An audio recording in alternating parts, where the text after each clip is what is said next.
From boxing legend Floyd Mayweather losing a tooth on live television to Mike Tyson's first loss, here are some moments in which boxers got humbled. In November 2021, boxing fans witnessed a highly anticipated clash between two elite fighters, Canelo Alvarez, the pound-for-pound king, and Caleb Plant, the undefeated IBF super middleweight champion.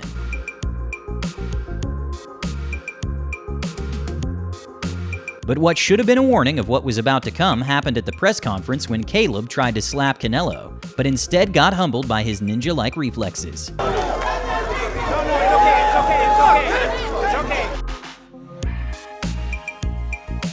Anthony Joshua is one of the most liked boxers of our generation, and one can see why. There's no aura of celebrity, just authenticity. But back in 2019, he seemed a little too confident in his US debut fight against Andy Ruiz. Originally, he was going to fight Jarrell Miller, but after he tested positive for PEDs, he was replaced by Ruiz. Joshua had a more relaxed training camp that could be seen from his vlogs on YouTube, and in the upset of the century, Ruiz won by KO.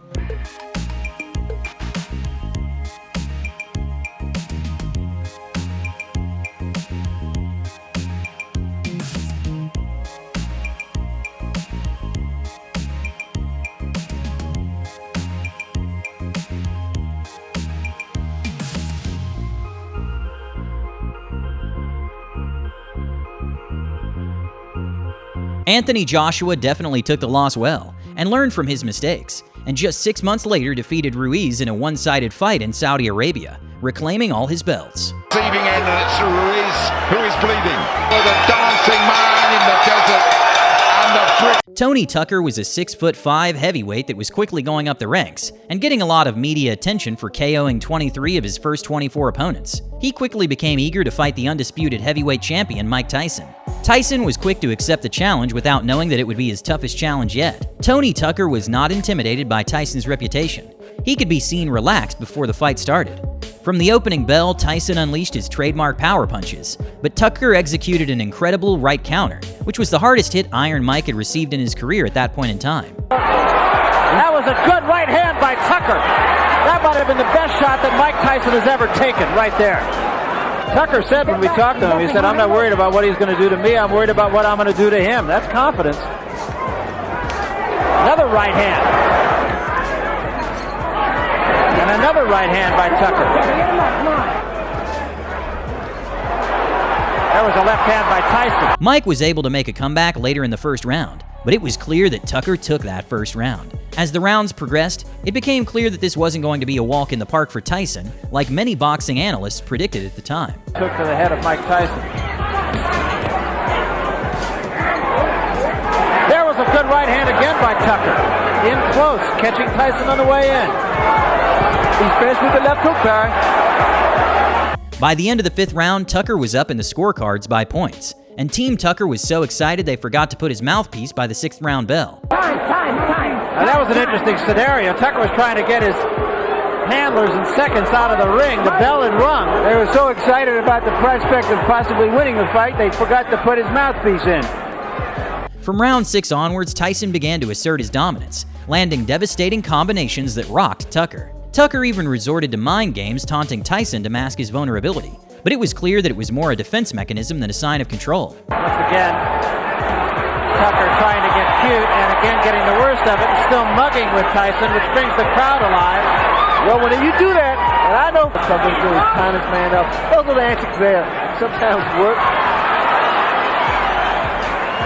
Mike Tyson ended up taking the win on points, and both Tucker and Tyson were humbled. Tucker received his first loss, and Tyson was seen human for the first time in his career. For years, Floyd Mayweather Jr. had been a master of defense, a sort of magician in the ring, gliding out of harm's way with his signature shoulder roll. His undefeated record, a shield against doubt and a symbol of his dominance. But on May 2nd, 2015, in what was dubbed the fight of the century, something unexpected happened. Even though Mayweather's usual defensive mastery seemed to be working, Pacquiao appears more aggressive than anyone could have ever anticipated. Manny Pacquiao, the southpaw with lightning-fast punches, brought a relentless style to the ring. He pressed Mayweather, throwing punches in bunches, testing the limits of his defense.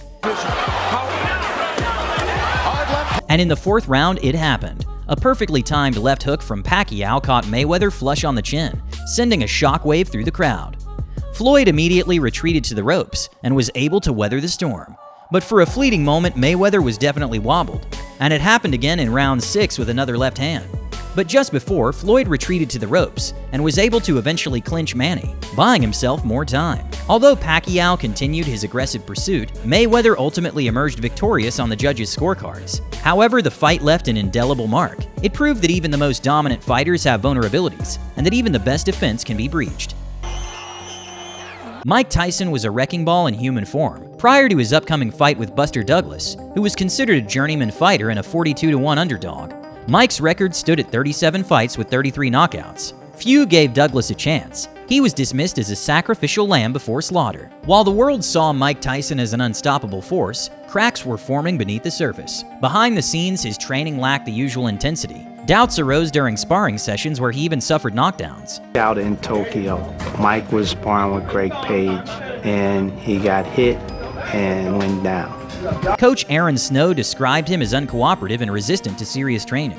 Who soon found out that he had an uncooperative fighter on his hands.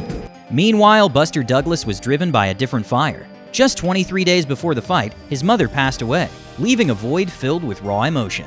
This tragic loss fueled his motivation, transforming his training into a relentless pursuit of victory. This was his shot, and he was determined to seize it with everything he had. In stark contrast, Tyson seemed more interested in enjoying the perks of being in Japan. Videos showed him playing with pigeons, visiting the zoo, and appearing fatigued during press conferences, likely due to late-night partying. To further complicate matters, the fight's early morning schedule, 9 a.m. in Japan time, meant a 5 a.m. wake-up call for the fighters. Instead of utilizing this night to rest, Tyson reportedly continued his partying with celebrities like Bobby Brown. While Douglas entered the ring with focused intensity, a shadow of his grief etched on his face, Tyson's demeanor remained unchanged. A swagger, perhaps, even a hint of arrogance. Round after round, Douglas chipped away at the legend. Tyson, uncharacteristically sluggish, struggled to find his rhythm. タイソンの最も短いナックアウト時間は30秒でした。おっとボディーブローからダブルを打ち返した。ダグラス打ち返します。ただ一番僕ね、今回タイソンのね、ファイトをもらいました第1ラウンド。今度は右、そして左のダブル。いい動きです。ダグラス右側。タイソンはまだパンチをもらっています。乗れてないですね。はい、右フック。足がね、第1ラウンド好調な時にはこれがよく出ます。おっと危ない。さあタイソンの左だ。この左のフックが危ない。が出ております。赤コーナーチャンピオンサイド。おっと細かいパンチを。お、これは素晴らしい。細かいパンチを打ちます。スピードがあります。打たれました。顔面を打たれました。結局タイソンが入れないのは左のジャブが第7ラウンドまで圧倒的にリードされていたタイソン。さあここでまためった打ちだ。めった打ちだ。ダグラス構成。Then in the 10th round, the unthinkable. A Douglas uppercut sent the seemingly untouchable champion crashing to the canvas. The world held its breath as Tyson fumbled for his mouthpiece, a symbol of his disarray. The referee's count echoed through the stunned silence, and just like that, the myth of invincibility shattered.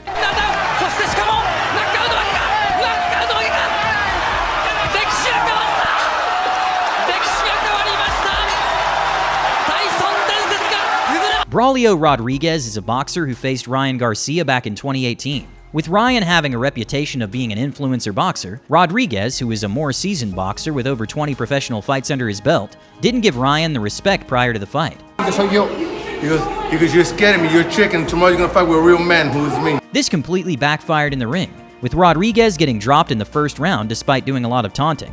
The 10-year younger Ryan didn't let the antiques get to him, and kept his composure, and eventually KO'd him in the 5th. To weather the storm is through the onslaught. I call it nonsense. I do not blame Rodriguez for doing what he has to do. Wow! How did he weather that? Another one. And a hook. And down he goes. Rod Lipton got to 10.